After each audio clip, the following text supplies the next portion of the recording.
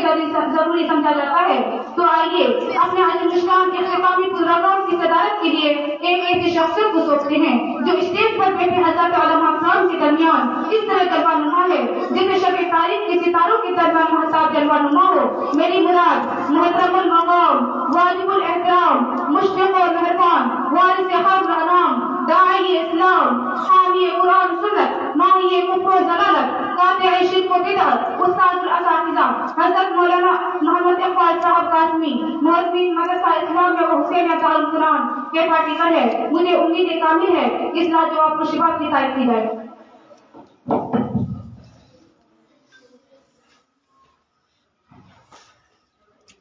السلام علیکم ورحمۃ اللہ وبرکاتہ۔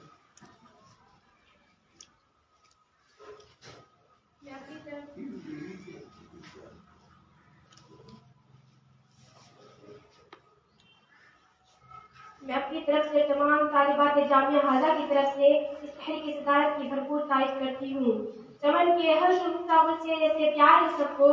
چمن کے ہر شمتاول سے جیسے پیار ہے سب کو، کرے محفل صدارت آپ کے قرار ہے سب کو۔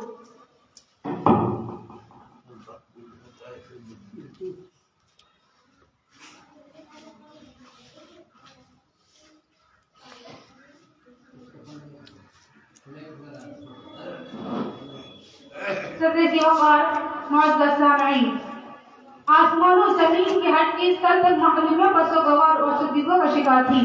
آج عالم یہ ہے کہ آنکھیں کھولے تو حسن پاشوت راضی ہے، کان لگائی تو نغمہ کی جان بازی ہے، سونگھے تو سر محفل خوشبو کی آتش بیزی ہے کہ جوش و سرمستی کے عالم میں آپ کسی عظیم پروگرام کی ابتدا میں گرفتار نظر آ رہے ہیں۔ ساتھ ساتھ میرے ارمان بھی مچل رہے ہیں کہ آغوش سب میں ایک ایسی شمع رضا ہے کہ جس کے سامنے دودھ میں نائی ہوئی چاندنی شرمانے لگی، ایسی محفل سجائے جہاں تمنا کو گلاب کھلنے لگے، دلوں میں کلیاں سرسبز شاداب ہو جائے اور آرزوؤں کے پھول مسکرانے لگے۔ یعنی اس مقدس قرآن عظیم کی تلاوت بسعادت سے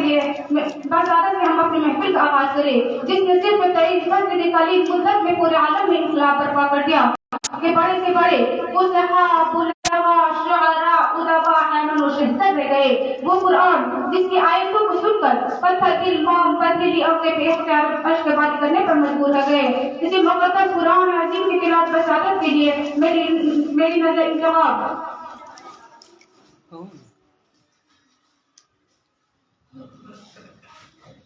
عزیزہ کلثوم لمحہ پر جا کر رک جاتی ہے۔ موصوفات سے التماس ہے کہ قرآن کی تلاوت سے آغاز ہو محفل کا،